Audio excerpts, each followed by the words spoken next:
एक deadly virus का इलाज ढूंढते ढूंढते एक साइंटिस्ट ने ऐसी खतरनाक बारिश बना दी जिसमें भीगते ही लोग दर्द से चीखते हुए मरने लगे और कुछ ही दिनों में एक के बाद एक पूरा शहर नक्शे से गायब होने लगा। ये तब की बात है जब ये सब शुरू नहीं हुआ था। डेनमार्क की एक यूनिवर्सिटी में सिमोन नाम की लड़की अपने एग्जाम के लिए जल्दी जल्दी क्लास की ओर जा रही थी। तभी अचानक उसके पिता फेडरिक वहां पहुंचते हैं और बिना कुछ बताए सिमोन को पकड़कर अपनी कार में बैठा लेते हैं। कार में पहले से ही सिमोन का छोटा भाई रेशमस और उसकी माँ बैठे हुए थे। फेडरिक बेहद घबराया हुआ था और बिना कुछ समझाए कार को बहुत तेज चलाने लगा। वह उन्हें जंगल के अंदर बने एक गुप्त बंकर की ओर ले जा रहा था जिसे उसकी कंपनी अपोलो ने तैयार किया था। मौसम भी तेजी से बिगड़ रहा था और लगता था कि किसी भी वक्त बारिश शुरू हो जाएगी। इसी बीच फेडरिक की तेज रफ्तार के कारण आगे कुछ गाड़ियों का एक्सीडेंट हो गया जिससे सड़क पूरी तरह ब्लॉक हो गई। लोग गुस्से में फेडरिक से बहस करने लगे लेकिन उसे किसी की परवाह नहीं थी। उसने तुरंत अपनी फैमिली को कार से उतारा और उन्हें लेकर भागते हुए जंगल के अंदर घुस गया। वहां पहुंचते ही आसमान से बारिश की पहली बूंदें गिरनी शुरू हो गई थीं। फेडरिक ने जल्दी से अपने फिंगरप्रिंट से बंकर का लॉक खोला और सबको लेकर अंदर चला गया। अंदर पहुंचकर सिमोन और रेशमस दोनों हैरान थे कि आखिर उनके पिता उन्हें यहाँ क्यों लाए हैं। बंकर में हर जरूरत का सामान था, कई सालों तक के लिए खाना, पानी और एक खुद का एयर प्रोसेसिंग सिस्टम भी। सिमोन अपने पिता से सवाल करने ही वाली थी कि तभी फेडरिक ने प्रोटेक्टिव सूट पहना और बाहर जाने की तैयारी करने लगा। वह बस इतना कहता है, जब तक मैं वापस ना आ जाऊं कोई भी बंकर से बाहर नहीं जाएगा। सिमोन उसे रोकने की कोशिश करती है और सच्चाई जानना चाहती है। तब फेडरिक बताता है कि बाहर हो रही बारिश में एक बहुत खतरनाक वायरस फैल चुका है। जो भी उसके संपर्क में आता है वह कुछ ही सेकंड में दर्द से तड़प कर मर जाता है। फेडरिक ही एकमात्र व्यक्ति था जो उसका इलाज ढूंढ सकता था, इसलिए उसे तुरंत कंपनी के हेडक्वार्टर जाना था। जाते जाते वह सिमोन से कहता है कि रेशमस का खास ध्यान रखना क्योंकि आने वाले वक्त में वही सब कुछ बदल सकता है। सिमोन को अब भी कुछ समझ नहीं आया था पर फेडरिक बंकर छोड़कर चला गया। थोड़ी देर बाद सिमोन ने अपने फोन पर इंटरनेट खोला और जैसे ही खबरें देखी उसके होश उड़ गए। हर जगह मौत, तबाही और डर के दृश्य थे। लोग सड़कों पर गिर रहे थे, चिल्ला रहे थे और बारिश में तड़पकर मर रहे थे। सिमोन ने डरते हुए अपने भाई से बातें शुरू की। तभी उनकी माँ बोली कि वे लोग अभी सेफ हैं, लेकिन चाहे कुछ भी हो जाए बाहर नहीं जाना है। वे अभी बातें ही कर रहे थे कि अचानक बंकर के दरवाजे पर कोई जोर जोर से नॉक करने लगा। रेशमस को लगा कि शायद पापा लौट आए हैं। माँ ने उसे मना किया पर उसने बात नहीं मानी और बंकर का दरवाजा खोल दिया। जैसे ही दरवाजा खुला बाहर बारिश से भीगा हुआ एक आदमी गिर पड़ा। उसकी त्वचा जल रही थी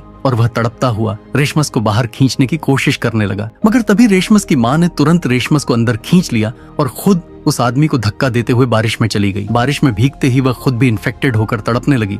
बावजूद इसके उसकी सबसे बड़ी चिंता सिमोन और रेशमस के लिए थी। उसने दोनों से कहा कि एक दूसरे का ध्यान रखें। इसके बाद सिमोन भी रोते हुए दरवाजा बंद कर अंदर चली गई और अपने पिता फेडरिक को कॉल करने की कोशिश करने लगी, लेकिन उसका फोन फेडरिक के फोन से कनेक्ट नहीं हो रहा था, जिससे उसका डर और बढ़ गया। उसी समय उसे फेडरिक की बातें याद आईं जब उसने कहा था कि सिमोन को रेशमस के सामने सब सामान्य दिखाना चाहिए। इस याद के सहारे सिमोन ने खुद को संभाला और बंकर के सारे सिस्टम्स को चेक करना शुरू किया। उसे पता चला कि उनके शहर में और भी कई ऐसे बंकर मौजूद थे जिन्हें अपोलो कंपनी ने बनाया था। सिमोन ने उन बंकर से कांटेक्ट करने की कोशिश की लेकिन कोई फायदा नहीं हुआ। इसी दौरान उसने बंकर में उपलब्ध सामान देखते हुए एक रेडियो खोज लिया। रेडियो की मदद से उसने एक आदमी से कांटेक्ट किया जो अपने घर के बेसमेंट में छुप कर रह रहा था। बाहर के हालात बेहद खतरनाक थे और कई लोगों को पास के हॉस्पिटल में शिफ्ट किया जा रहा था ताकि ह्यूमंस की जान बचाई जा सके। सिमोन ने उस आदमी को फेडरिक का नंबर देकर कॉल करने को कहा, लेकिन उसकी कोशिश करने के बावजूद फेडरिक से कांटेक्ट नहीं हो पाया। सिमोन को लगा कि शायद फेडरिक भी मर चुका है क्योंकि बाहर जीवित रहना लगभग नामुमकिन था। तभी अचानक पूरे शहर में लाइट चली गई जिससे सिमोन का रेडियो कनेक्शन टूट गया और अब वह अकेले बंकर में रेशमस का ध्यान रखने लगी। एक हफ्ते बीत जाने के बाद भी जब फेडरिक वापस नहीं आया तो सिमोन ने हिम्मत करके बाहर जाने की योजना बनाई। उसने रात में पीपीई किट पहनकर बंकर के गेट तक पहुंची, लेकिन तभी उसे अपनी माँ के मरने के विजन्स दिखाई देने लगे। डरकर वह तुरंत वापस बंकर में आ गई। रेशमस भी उसे बाहर जाने नहीं देना चाहता था क्योंकि वह समझ चुका था कि बाहर का खतरा बहुत बड़ा है। इस तरह धीरे धीरे एक महीना बीत गया। इस दौरान सिमोन को कई बार रेशमस का ध्यान रखने में कठिनाई हुई, लेकिन उसने पूरी कोशिश की कि वह एक अच्छी बहन साबित हो और उसके भाई की देखभाल करे। साथ ही वह बंकर में मौजूद सभी संसाधनों और सिस्टम्स के बारे में भी सीखती गई। इसी दौरान उसे याद आया कि कुछ समय पहले रेशमस को एक अजीब सा वायरस हुआ था जिसके बारे में किसी को जानकारी नहीं थी। उस समय फेडरिक ने खुद एक एंटीडोट तैयार किया और रेशमस को दिया।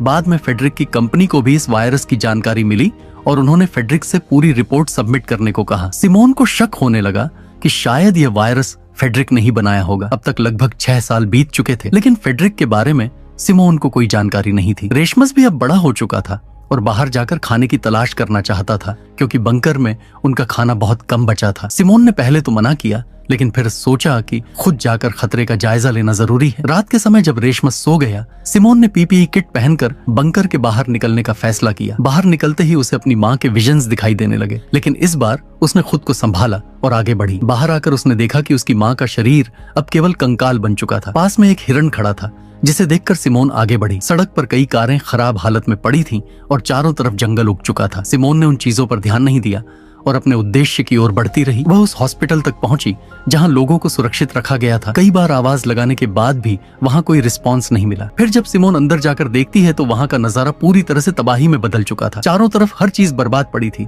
और जमीन पर जगह जगह लोगों की लाशें बिखरी हुई थी। तभी अचानक से उसके सामने एक भेड़िया आ जाता है। डर के मारे अपनी जान बचाने के लिए सिमोन पास वाले एक कमरे में जाकर छिप जाती है। कुछ देर बाद जब बाहर सब शांत हो जाता है तो वह धीरे धीरे बाहर निकलती है और वापस अपने बंकर में लौट आती है। वहां पहुंचकर सिमोन तुरंत रेशमस को सब कुछ बताती है कि बाहर की स्थिति पहले से कहीं ज्यादा खराब हो चुकी है। अब अगर उन्हें जिंदा रहना है तो इस जगह से निकलकर किसी और बंकर में जाना पड़ेगा, जो इसी सिटी के अंदर कहीं मौजूद है। यह सुनकर रेशमस अगले ही दिन सिमोन के साथ बाहर जाकर दूसरा बंकर ढूंढने का डिसाइड करता है। वो दोनों अगले दिन निकलने की तैयारी करके सोने चले जाते हैं, लेकिन रात में अचानक कुछ गड़बड़ होने लगती है। बंकर का ऑक्सीजन लेवल तेजी से गिरने लगता है और दोनों में से किसी को भी इसका अंदाजा नहीं होता। कुछ ही देर में सिमोन कम ऑक्सीजन की वजह से बेहोश हो जाती है, मगर किस्मत से रेशमस को सही समय पर अलार्म्स की आवाज सुनाई दे जाती है। वह तुरंत सिमोन को उठाता है और उसे लेकर जल्दी से बंकर के बाहर भागता है। अब वह दोनों बिना पीपीई किट के बाहर आ चुके थे, लेकिन हैरानी की बात ये थी कि उन्हें किसी तरह की परेशानी महसूस नहीं हो रही थी। इसका मतलब साफ था, अब वो बिना सूट के भी बाहर सरवाइव कर सकते थे। लेकिन तभी अचानक कुछ लोग उन्हें गन पॉइंट पर ले लेते हैं। असल में यही लोग थे जिन्होंने सिमोन को पहले बाहर घूमते हुए देखा था, और जब वह वापस बंकर में लौटी थी तो इन्हीं लोगों ने उनकी ऑक्सीजन सप्लाई को बंद कर दिया था, ताकि दोनों को होस्टेज बनाकर अंदर का राशन लूटा जा सके। वो लोग सिमोन और रेशमस को गन पॉइंट पर अंदर के एक कमरे में बंद कर देते हैं और खुद बंकर में खाने पीने का सामान ढूंढने लगते हैं। लेकिन क्योंकि सिमोन और रेशमस का राशन पहले ही खत्म हो चुका था, उन्हें वहां कुछ भी नहीं मिलता। ये देखकर उनका लीडर मार्टिन गुस्से में आकर सिमोन और रेशमस को बंद करके वहां से जाने लगता है। अब अगर वो अंदर ही बंद रहते तो उनकी जान पक्की चली जाती। इसलिए सिमोन एक गिलास पर लिखकर बताती है कि उसे पता है कि खाने का स्टॉक कहाँ मिल सकता है। इतना लिखने के बाद वह जानबूझकर उस पैड को तोड़ देती है जिसमें बाकी बंकर्स का नक्शा था। अब मार्टिन के पास कोई और चारा नहीं था, क्योंकि अगर उसे राशन चाहिए था तो उसे सिमोन और रेशमस को बाहर निकालना ही पड़ेगा, क्योंकि बाकियों की लोकेशन सिर्फ सिमोन के दिमाग में थी। इसी बीच मार्टिन की नजर सिमोन पर जाती है और वह अपने पुराने दिनों को याद करने लगता है। जब वह एक सोल्जर हुआ करता था, उस वक्त उसे आदेश मिला था कि वह एक ब्रिज पर तैनात रहकर उस शहर से किसी को भी बाहर जाने न दे, ताकि इन्फेक्शन फैल न सके। अगर आप यहाँ तक पहुंच चुके हैं, इसका मतलब आपको कहानी अच्छी लग रही है, इसलिए एक लाइक और सब्सक्राइब तो बनता है। लेकिन एक दिन ड्यूटी के दौरान मार्टिन को एक औरत दिखती है जो अपने बच्चे को गोद में लेकर ब्रिज के नीचे से दूसरी तरफ जाने की कोशिश कर रही थी। मार्टिन उसे रोकने के लिए हवा में कई शॉट्स फायर करता है, लेकिन वह औरत नहीं रुकती। वो हिम्मत से शहर के बाहर निकल जाती है। उस वक्त मार्टिन ने उस पर दया दिखाई थी, इसलिए उसने उसे गोली नहीं मारी। कुछ देर बाद उसके साथियों ने उसे पास के टेंट में बुलाया जहां सब सोल्जर्स रह रहे थे। वहां जाकर मार्टिन को पता चलता है कि वही औरत जिसे उसने जाने दिया था दरअसल इन्फेक्टेड थी, और उसके जाने के बाद से टेंट में मौजूद कई लोग इन्फेक्शन की वजह से मर चुके थे। यह सुनकर मार्टिन टूट जाता है। उसके आखिरी साथी की मौत के साथ ही उसका सब्र भी खत्म हो जाता है। उसी पल उसने ठान लिया कि अब वह कभी किसी पर भरोसा नहीं करेगा, चाहे वो किसी भी हालात में क्यों ना हो।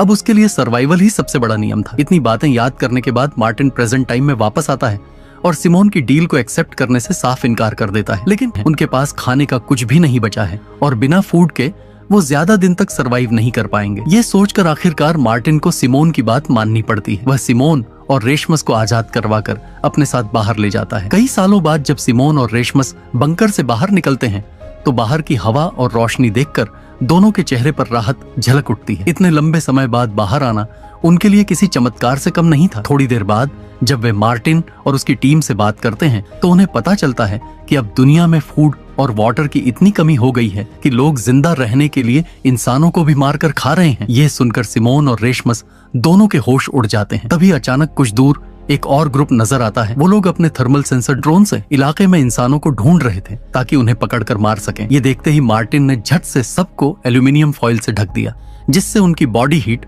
ड्रोन कैमरा में दिखाई न दे। लेकिन पास में ही 2 और सर्वाइवर्स मौजूद थे, जिनमें से एक लड़की भागते हुए सिमोन और बाकी सबके सामने आ जाती है। सिमोन उस लड़की की मदद करना चाहती है, लेकिन मार्टिन साफ मना कर देता है। वो कहता है कि किसी अजनबी की मदद करना उनकी पूरी टीम के लिए रिस्क बन सकता है। पर उसी वक्त उसकी टीम में मौजूद लड़की बीटी सिमोन का साथ देने लगती है। दोनों बिना कुछ सोचे उस औरत की जान बचाने के लिए उसके पीछे भागते हैं। वो औरत भागते भागते एक छोटी सी रिवर के पास फिसल जाती है और नीचे गिर जाती है। वहीं पीछे पीछे आए कुछ लोग उसे जान से मारने ही वाले होते हैं, लेकिन ठीक उसी वक्त मार्टिन वहां पहुंचता है और बिना देरी किए उन दोनों आदमियों को शूट कर देता है, क्योंकि चाहे कुछ भी हो मार्टिन अपनी टीम का साथ कभी नहीं छोड़ता। लेकिन वाटर में गिरने की वजह से इन्फेक्टेड हो चुकी है। उसे देखकर मार्टिन को मजबूरन उसे भी शूट करना पड़ता है। सिमोन के लिए यह सब बहुत झटका देने वाला था। तभी उसे समझ आता है कि जमीन पर रहना तो सुरक्षित है, लेकिन बारिश या रुके हुए वाटर के संपर्क में आना अब भी बहुत बड़ा खतरा है। यहाँ तक कि जरा सा भी कांटेक्ट उन्हें इन्फेक्ट कर सकता है। इस घटना के बाद सिमोन सबको लेकर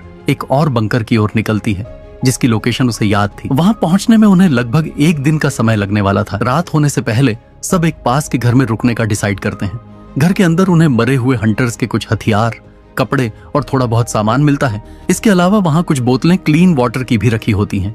ये देखकर जॉन अपनी बीमार साथी लिया को वो पानी पिलाता है। उनकी आपसी केयर देखकर सिमोन के चेहरे पर मुस्कान आ जाती है। पहले तो वो बस उनके सहारे अगले बंकर तक पहुंचना चाहती थी, लेकिन अब उसे महसूस होता है कि ये लोग बुरे नहीं हैं। धीरे धीरे सिमोन का मन सच में मार्टिन और उसकी टीम की मदद करने को तैयार होने लगता है। अगली सुबह सब सफर फिर से शुरू करते हैं। रास्ते में अचानक रेशमस का पैर एक पानी से भरे गड्ढे में चला जाता है। ये देखते ही मार्टिन तुरंत अपनी गन निकाल लेता है और उसे शूट करने वाला होता है, लेकिन तभी सिमोन बीच में आकर उसके सामने खड़ी हो जाती है और उसे रोक लेती है। वो तुरंत रेशमस का जूता उतारती है और उसकी सॉक्स चेक करती है। हैरानी की बात यह थी कि वो पूरी तरह सूखी थी। दैट मीन्स रेशमस का जूता वाटरप्रूफ था और उसे किसी भी तरह का इन्फेक्शन नहीं हुआ था। ये देखकर मार्टिन चैन की सांस लेता है और अपनी गन नीचे कर देता है। फिर वो सब मिलकर अपनी यात्रा जारी रखते हैं और आखिरकार उस दूसरे बंकर तक पहुंच जाते हैं।